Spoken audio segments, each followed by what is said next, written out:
جب نبی کریم صلی اللہ علیہ وسلم مدینہ منورہ تشریف لائے، ہجرت فرمائی مدینہ منورہ کی طرف، تو آپ نے دیکھا کہ یہودی لوگ عاشورہ کے دن روزہ رکھتے ہیں۔ تو آپ نے پوچھا کہ بھئی یہ روزہ اس دن کیوں رکھتے ہیں، کس وجہ سے؟ تو یہودیوں نے بتایا کہ آج کا دن وہ دن ہے جس میں حضرت موسیٰ علیہ السلام کو اللہ تعالیٰ نے فرعون سے نجات عطا فرمائی تھی اور فرعون غرق ہوا تھا، لہذا ہم اس لیے روزہ رکھتے ہیں۔ تو نبی کریم صلی اللہ علیہ وسلم نے فرمایا کہ بھئی موسیٰ علیہ السلام کے زیادہ حقدار تو ہم ہیں، تم تو موسیٰ علیہ السلام کی وفات کے بعد گمراہی میں پڑ گئے، بہت سے انبیاء کو قتل کیا تم نے، بہت سے انبیاء کا انکار کیا، عیسیٰ علیہ السلام کو نہیں مانے، اور جب نبی خاتم النبیین صلی اللہ علیہ وسلم تشریف لائے تو ان کو نہیں مانے، اس لیے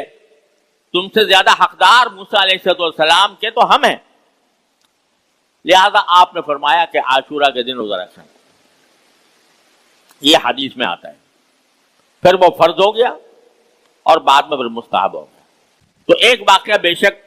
اس دن سے متعلق ہے۔ رسول کریم صلی اللہ علیہ وسلم ہر عاشورہ کو روزہ رکھتے تھے،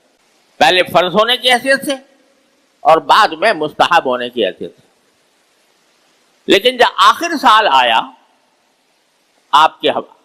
کی حیات طیبہ کا آخری سال آیا، تو اس وقت آپ نے ایک بات ارشاد فرمائی، وہ یہ کہ اگرچہ ہم نے روزہ رکھنا شروع کیا تھا، حضرت موسیٰ علیہ السلام کا خیال آیا تھا کہ ان کے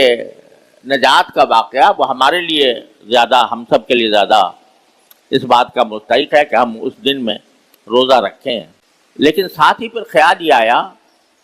کہ اس سے یہودیوں کے ساتھ مشابہت ہو جائے گی، یہودیوں کے ساتھ مشابہت ہو جائے گی، یعنی یہودی بھی روزہ رکھ رہے ہیں اور مسلمان بھی رکھ رہے ہیں، اور کسی غیر قوم کے ساتھ مشابہت پیدا ہونا یہ نبی کریم صلی اللہ علیہ وسلم کو پسند نہیں، لہذا آپ نے یہ فرمایا کہ اگر اگلے سال میں زندہ رہا تو صرف عاشورہ کا روزہ نہیں رکھوں گا، بلکہ عاشورہ کے ساتھ کوئی روزہ ملا لوں گا تاکہ ان کے ساتھ مشابہت ختم ہو جائے، یعنی یا تو 9ویں تاریخ ملا لوں گا یا 11ویں تاریخ ملا لوں گا۔ یہ ارادہ آپ نے ظاہر فرمایا، جس سے معلوم ہوا کہ رسول کریم صلی اللہ علیہ وسلم کو یہ زیادہ پسند ہے کہ آدمی اگر عاشورہ کا روزہ رکھنے کا ارادہ رکھتا ہے تو یا تو 9 تاریخ کبھی رکھ لے یا 11 تاریخ کبھی رکھ لے،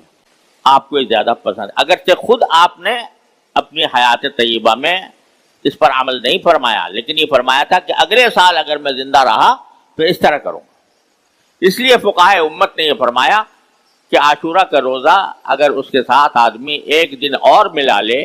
چاہے ایک دن پہلے چاہے ایک دن بعد، تو یہ رسول کریم صلی اللہ علیہ وسلم کی خواہش کی تکمیل ہو۔ لیکن اب بھی اگر کوئی صرف عاشورہ ہی کا روزہ رکھے تو کوئی گناہ نہیں، لیکن اس میں ایک سبق ہمیں ملتا ہے، سبق یہ ملتا ہے کہ ایک اچھے کام میں بھی کسی غیر مسلم قوم کی مشابہت پسندیدہ چیز نہیں۔ روزہ رکھنا ایک اچھا کام ہے، عبادت ہے، اس میں بھی کسی غیر مسلم قوم جیسا رویہ اختیار کرنا، ان کی مشابہت اختیار کرنا، یہ رسول کریم صلی اللہ علیہ وسلم نے پسند نہیں فرمایا۔ تو جب عبادت میں ان کی مشابہت پسند نہیں تو اور دنیا کے کاموں میں، اپنے لباس میں، اپنی پوشاک میں، اپنی چال ڈھال میں، اپنے طریقوں میں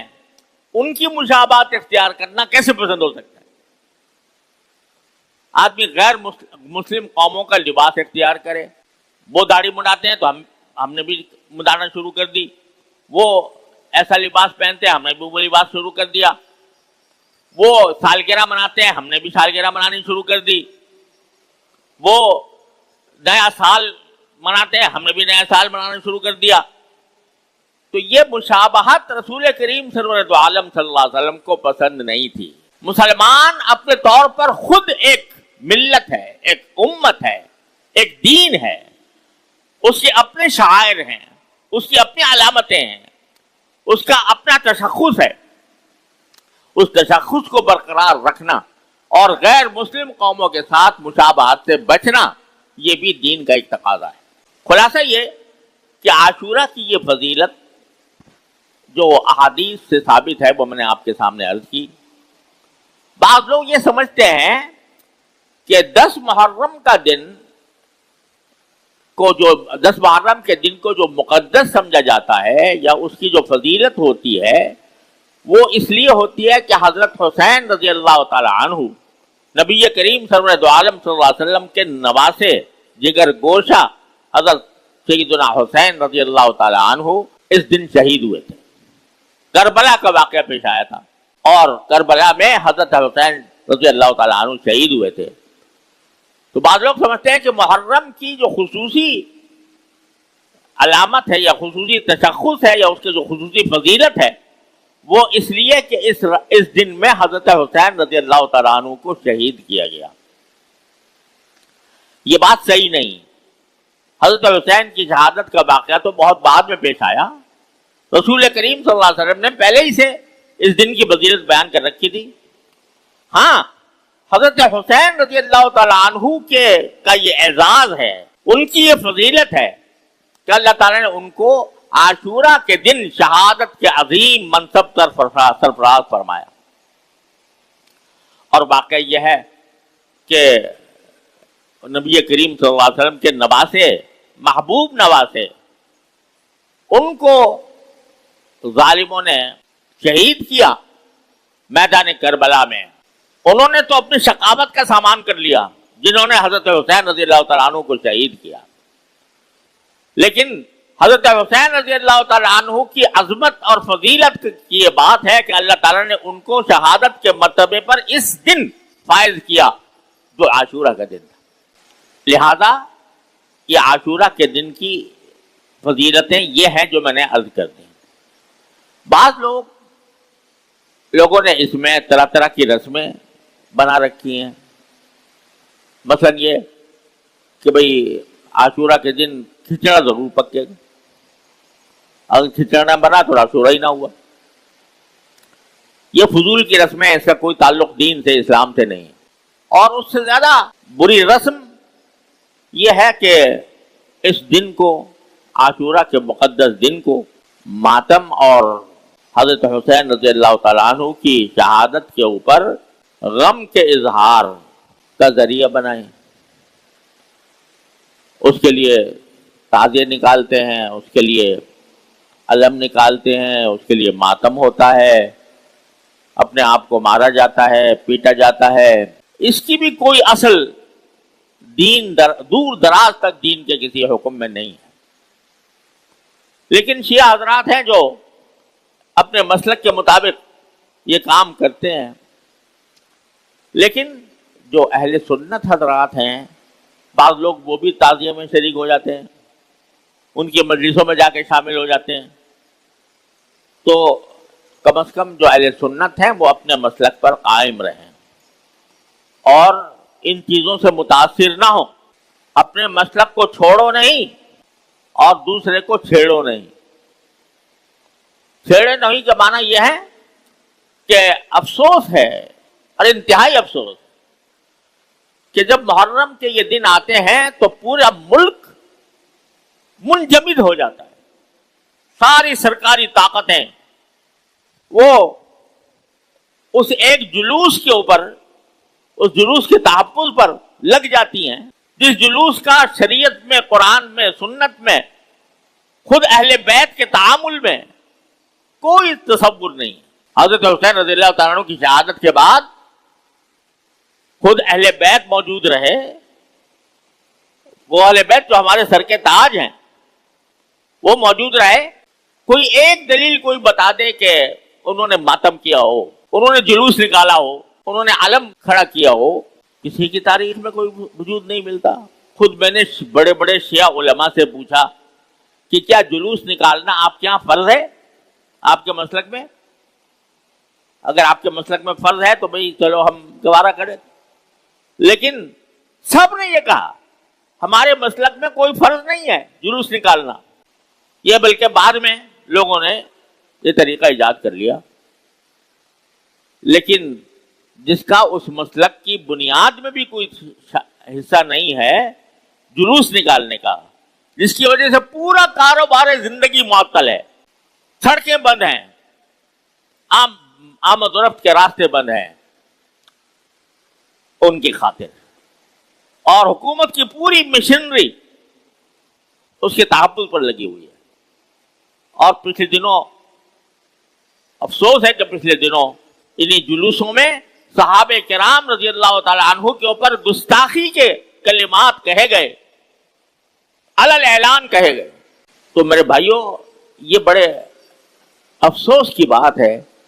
کہ ایک ایسی بات جو اس مذہب شیعہ میں بھی فرض نہیں، واجب نہیں، اس کے لیے پورے ملک کو معطل کر دیا جاتا ہے۔ لیکن بہرحال اس کے لیے جو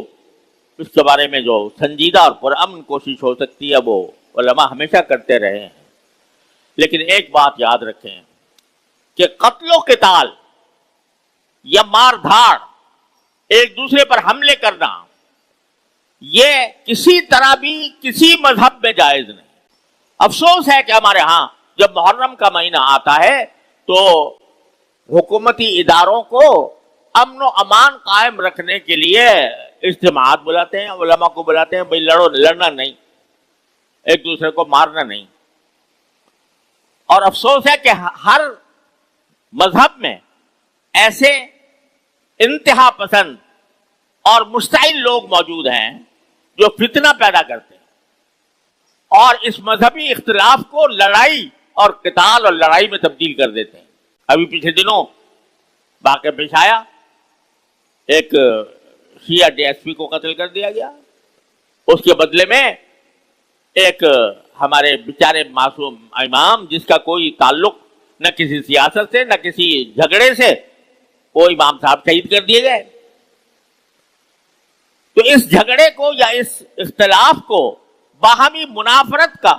اور منافرت ہی نہیں قتل و قتال کا ذریعہ بنانا، یہ کسی مذہب میں جائز نہیں، حرام ہے بالکل۔ اس کے اندر شرکت کرنا یا اس قسم کی تحریکوں میں حصہ لینا جو دوسروں کی جان لینے کے در پہ ہو، یہ حرام ہے۔ اور وہ حرام ہے جس حرام کی طرف نبی کریم سرور عالم صلی اللہ علیہ وسلم نے حجۃ الوداع کے موقع پر اس سے ڈرایا تھا اور کہا تھا کہ خدا کے لیے ایسا نہ کرنا، تم ایک دوسرے کی گردنیں مارنے لگو۔ لہذا اس سے پرہیز ضروری ہے، نہ ان کی رسموں میں، ان کے طریقوں میں شریک ہونا ہے، کیونکہ وہ جانے ان کا اللہ جانے، اور نہ لڑائی کا یا قتل و قتال کا یا ایک دوسرے کی جان لینے کا کوئی عمل یہ کسی مومن کے لیے مناسب، حرام ہے، بالکل جائز نہیں۔ اللہ تعالی ہمیں عاشورہ کی برکات سے سرفراز فرمائے اور اپنے دین کے مطابق عمل کرنے کی توفیق عطا فرمائے اور ہر طرح کے شر اور فتنے سے ہماری حفاظت فرمائے۔ وآخر دعوانا الحمدللہ رب العالمین۔